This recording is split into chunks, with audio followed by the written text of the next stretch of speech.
What's up, everybody? My name is the Bugby, and today I'm going to be giving you my first impressions of Star Wars Squadrons. So, people have been going on about how there's no post-launch content planned for now. They're going to be doing some bug fixes and balancing changes if need be. However, I'm not that worried about this because the depth of gameplay is definitely there. Flying your starfighter wasn't super easy, and it'll definitely take practice to master. I can't wait to see how the pros will take this to the next level.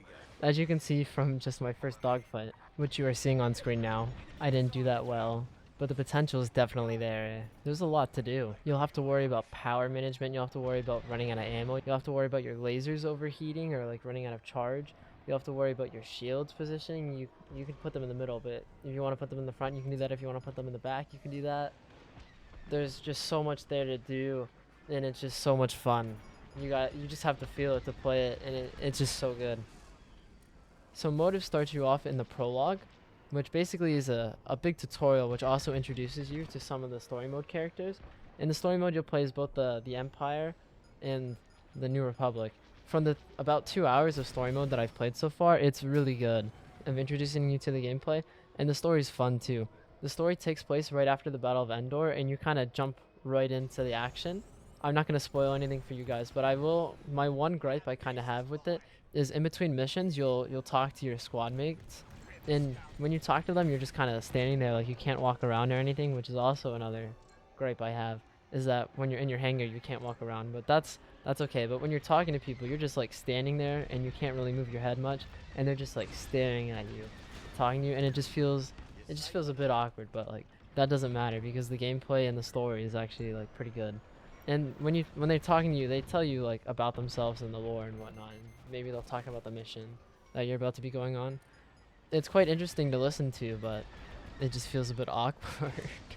Squadrons has two 5v5 multiplayer game modes for you to choose from. There's fleet battles and dogfights.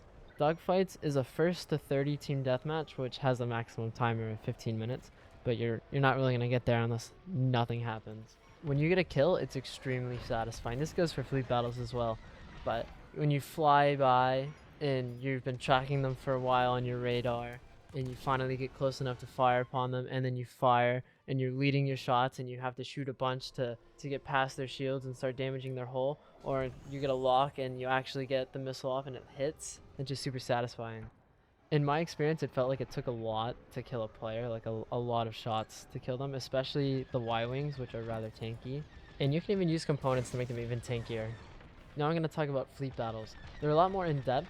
They highly recommend that you do the fleet battle tutorial, which is basically a more simple version of it. They throw a bunch of AI at you, and they're all very low health, so they can kind of teach you what to do.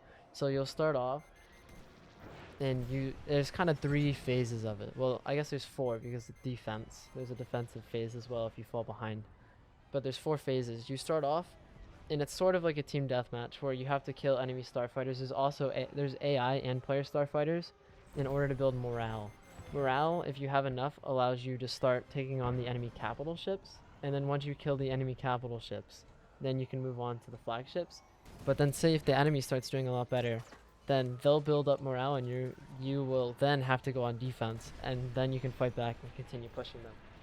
They take roughly 20 to 30 minutes to do, so you may need to take that into consideration before you queue up for one. All in all, I'm just finding this entire experience enjoyable, and I'm not even playing on a VR or with a HOTAS or even just a single stick or anything like that. I'm just playing on a normal monitor with an Xbox controller, and I'm having a blast. There is ranked, but I'm going to make an entire video on that in the future, so stay tuned if you want to learn the ins and out of how ranked works in Star Wars Squadrons. I also made a video on how to drift, so that'll be linked down below and in the upper right hand corner. Stay tuned for much more Star Wars Squadrons content, and I'll see you guys in the next time. Peace.